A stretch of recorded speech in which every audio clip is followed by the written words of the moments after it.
Que alegria para mim, mais uma vez, poder estar chegando até você com o programa Encontro com a Palavra, que nós estamos estudando a Bíblia, a Palavra do nosso Deus. Nesse momento estamos estudando o Evangelho de João, versículo por versículo. E a sua participação é muito especial. Já chegamos ao versículo 15 do capítulo 18 do Evangelho de João. Estamos enfocando a narrativa dos julgamentos ilegais de Jesus, sua crucificação e ressurreição. Acompanhe conosco a leitura dos versículos 15 a 27, que diz assim: Simão Pedro e outro discípulo estavam seguindo Jesus. Por ser conhecido do sumo sacerdote, este discípulo entrou com Jesus no pátio da casa do sumo sacerdote, mas Pedro teve que ficar esperando do lado de fora da porta. O outro discípulo, que era conhecido do sumo sacerdote, voltou, falou com a moça encarregada da porta e fez Pedro entrar. Ela então perguntou a Pedro: Você não é um dos discípulos desse homem? Ele respondeu: Não sou. Fazia frio, os servos e os guardas estavam ao redor de uma fogueira que haviam feito para se aquecerem. Pedro também estava em pé com eles, aquecendo-se. Enquanto isso, o sumo sacerdote interrogou Jesus acerca dos seus discípulos e dos seus ensinamentos. Respondeu-lhe Jesus: Eu falei abertamente ao mundo. Sempre ensinei nas sinagogas e no templo, onde todos os judeus se reúnem. Nada disse em segredo. Por que me interrogas? Pergunta aos que me ouviram. Certamente, eles sabem o que eu disse. Quando Jesus falou isso, um dos guardas que estava perto bateu-lhe no rosto. Isso é jeito de responder ao sumo sacerdote? Perguntou ele. Respondeu Jesus: Se eu disse algo de mal, denuncie o mal. Mas se falei a verdade, por que me bateu? Então Anás enviou Jesus de mãos amarradas a Caifás, o sumo sacerdote. Enquanto Simão Pedro estava se aquecendo, perguntaram-lhe: Você não é um dos discípulos dele? Ele negou, dizendo: Não sou. Um dos servos do sumo sacerdote, parente do homem cuja orelha Pedro cortara, insistiu: Eu não o vi com ele no olival. Mais uma vez Pedro negou, e no mesmo instante, um galo cantou. Acho que neste programa não passaremos deste ponto da narrativa de João, as 3 negações de Pedro. Você se lembra que durante a última ceia Jesus disse: Digo-lhes que certamente um de vocês me trairá. Nesta ocasião todos ficaram tristes e inseguros, sem saber a quem Jesus se referia. Pense um pouco. Jesus falou que havia um traidor no meio deles, e eles quiseram saber quem poderia ser o Judas. Eles estavam muito inseguros. Acho impressionante que, no capítulo 17, em sua oração, Jesus os tenha apresentado ao Pai como se eles fossem seguros e firmes na fé.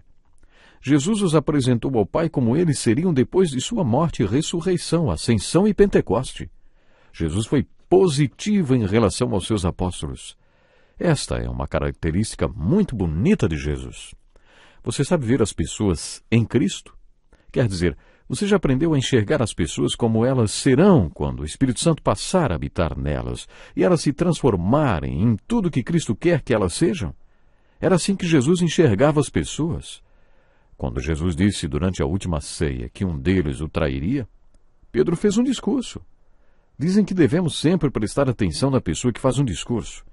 Enquanto os outros ficaram se perguntando quem poderia ser, Pedro foi logo falando: Ainda que todos te abandonem, eu nunca te abandonarei. Mais uma vez, será que Pedro disse isto porque era o mais forte na fé ou o mais fraco, hein? Bom, o fato é que Jesus respondeu a Pedro. E eu sempre imagino o Senhor falando com os olhos cheios de amor e compaixão ao dizer isso. Simão, Simão, Satanás pediu vocês para peneirá-los como trigo. Mas eu orei por você, para que a sua fé não desfaleça. E quando você se converter, fortaleça os seus irmãos. Este relato está no Evangelho de Lucas. Anos atrás, quando eu estava terminando meu curso no seminário, trabalhei como assistente de um pastor que era um excelente teólogo. Naquela época, ele sugeriu que toda quinta-feira à tarde estudássemos a Bíblia juntos. Por isso, toda quinta-feira, passávamos 4 horas estudando as Escrituras. Naquela época, minha fé estava passando por um turbilhão. No último ano do seminário, eu me envolvi com coisas que não combinavam com o servo de Deus. Sabe de uma coisa? Eu estava perdido. Consegui encobrir o que estava vivendo da maioria das pessoas, mas daquele homem com quem eu estudava a Bíblia, eu não consegui encobrir nada. Quando ele percebeu que eu estava enfrentando problemas, ele não me acusou. Não. A princípio, eu só ia trabalhar com ele durante o verão, mas quando ele descobriu que eu precisava de ajuda, pediu-me para passar o ano todo com ele. Foi o amor que o moveu a fazer aquilo, e até hoje, quando olho para trás, ainda me sinto agradecido pela atitude que ele teve comigo. É por isso que a experiência de Pedro significa tanto para mim. E é por isso que eu digo que não devemos considerar a história da fé de Pedro baseados apenas no triste episódio das 3 negações. A negação de Pedro foi apenas um pequeno capítulo da sua história de fé. Se quisermos entender como era a sua fé, devemos considerar toda a sua vida, devemos voltar para o primeiro encontro que ele teve com o Senhor, quando ouviu dele: "Você é Pedro, um homem estável." Mesmo que naquela época ele fosse o mais instável de todos os homens, Jesus o chamou de Pedro, um homem estável. Devemos acompanhar a trajetória de Pedro até o dia de Pentecoste, quando ele pregou e 3.000 pessoas se converteram e o poder pentecostal desceu do céu. Por que o Senhor falou através de Pedro no dia do Pentecoste? Por que o Espírito Santo se manifestou através dele? Acho que foi porque Pedro já conhecia alguns segredos espirituais. É assim que gosto de me referir: segredos espirituais. Sabe, acredito que existam 4 segredos espirituais. E esses 4 segredos espirituais são: eu não sou, mas ele é, e eu estou nele, e ele está em mim, e eu não consigo, mas ele consegue, e eu estou nele, e ele está em mim. Eu não quero, mas ele quer, e eu estou nele, e ele está em mim. E depois, quando tudo já estiver acontecido, eu não fiz, mas ele fez, porque eu estava nele, e ele estava em mim. Durante o primeiro retiro espiritual que promoveu com seus apóstolos, Jesus falou sobre as atitudes que fariam deles sal da terra e luz do mundo. Chamamos estas atitudes de bem-aventuranças. Você se lembra qual é a primeira bem-aventurança? Bem-aventurados os pobres de espírito, pois deles é o reino dos céus. E a segunda? Bem-aventurados os que choram. Talvez estas 2 características caminhem juntas.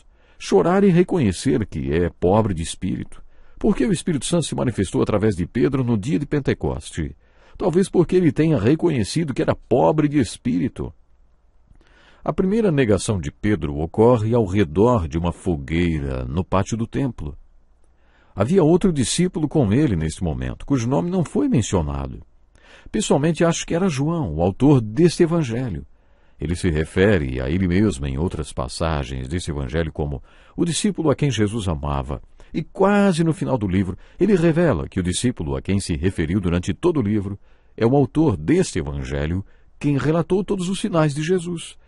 A Bíblia também menciona que o sumo sacerdote conhecia este outro discípulo e que nos faz perguntar: como João se tornou conhecido do sumo sacerdote?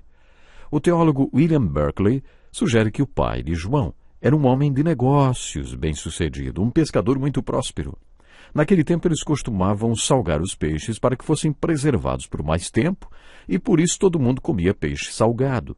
Talvez o sumo sacerdote fosse um grande consumidor de peixe salgado e cliente assíduo do pai de João. E como João provavelmente fazia muitas entregas, William Barclay sugere que fosse por isso que o sumo sacerdote conhecesse João.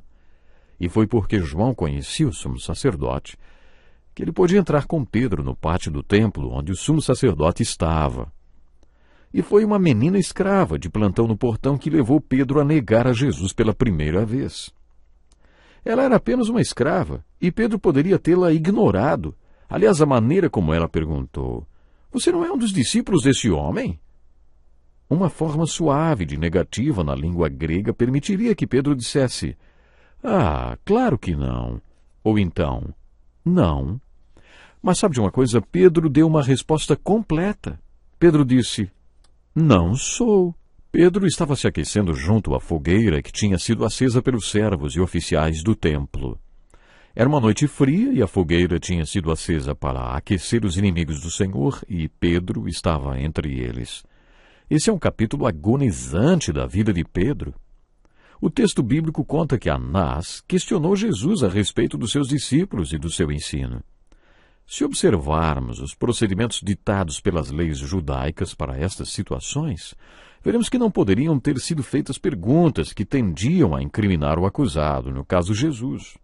Eles não poderiam colocar Jesus numa posição em que fosse incriminar a si mesmo. Isto era ilegal. E Jesus deu uma lição sobre a lei quando disse a Anás: eu falei abertamente ao mundo. Sempre ensinei nas sinagogas e no templo, onde todos os judeus se reúnem. Nada disse em segredo. Por que me interrogas? Pergunte aos que me ouviram. Certamente eles sabem o que eu disse.